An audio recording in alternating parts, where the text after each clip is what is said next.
think probably reflecting on that, we did that to ourselves a little bit. It's probably the first time that I felt like we've done that. So we probably didn't finish off with the bat, didn't bowl that great, and dropped all the chances in the field, and still hung in there till the second last over. So I mean, we could take something out of that, but ultimately outdone in the end. Let's start with the runs on the board, 338. In this year alone, there's been 22 300 plus scores. It feels as if it's almost not enough these days against sides, whether setting or chasing. When you got that 338, what was the thoughts there?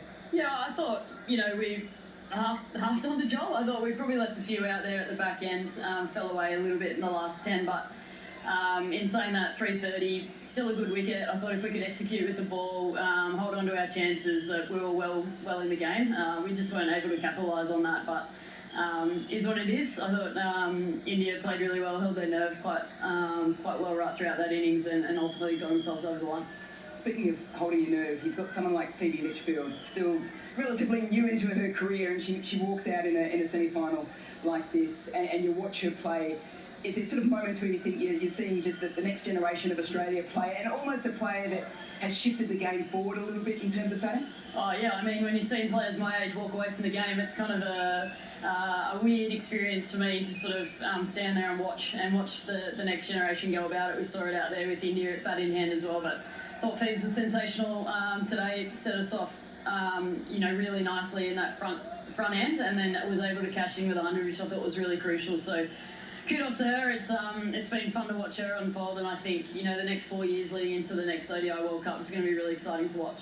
The other change in batting, I think, is sort of that number 6, number 7 position. I think Ash Gardner has completely owned it this World Cup. You don't get someone who hits 300 plus runs batting at 6 or lower as well. So you sort of got the top and the middle well sorted. Yeah, I think there's going to be more and more opportunities for those guys moving forward. Like I said, the next 4 years of this cycle leading into the next World Cup, it could see a little bit of change, and I think that's going to be really exciting for our group and seeing these young players get more opportunities. So I thought Ash had a sensational tournament, and yeah, I think everyone contributed beautifully throughout this tournament. That's why it's probably really disappointing to be standing here right now. How stretched were you as a captain today in the field? Stretch. I think we created enough. We created pressure. We created opportunities. We just weren't able to capitalise, and I'm at fault of that as well. And I think that's something that Australia really prides themselves on, and we kind of let ourselves down in that regard today. So that's probably why it's disappointing. Felt a little bit similar this time last year, sort of going out playing not the way that we wanted to play. So we'll learn from that. We'll grow, and I think our one-day cricket will hopefully improve since.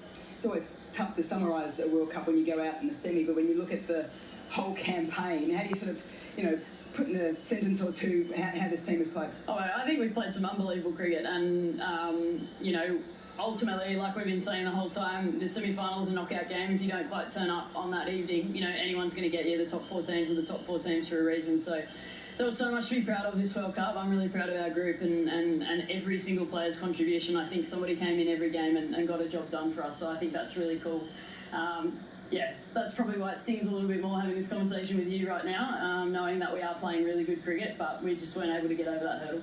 I'm certainly not retiring anyone off from the Australian team, but it's probably fair to say that if you won't be travelling around for the next World Cup in 4 years' time as well. I won't be there now. There you go. Okay. Yeah.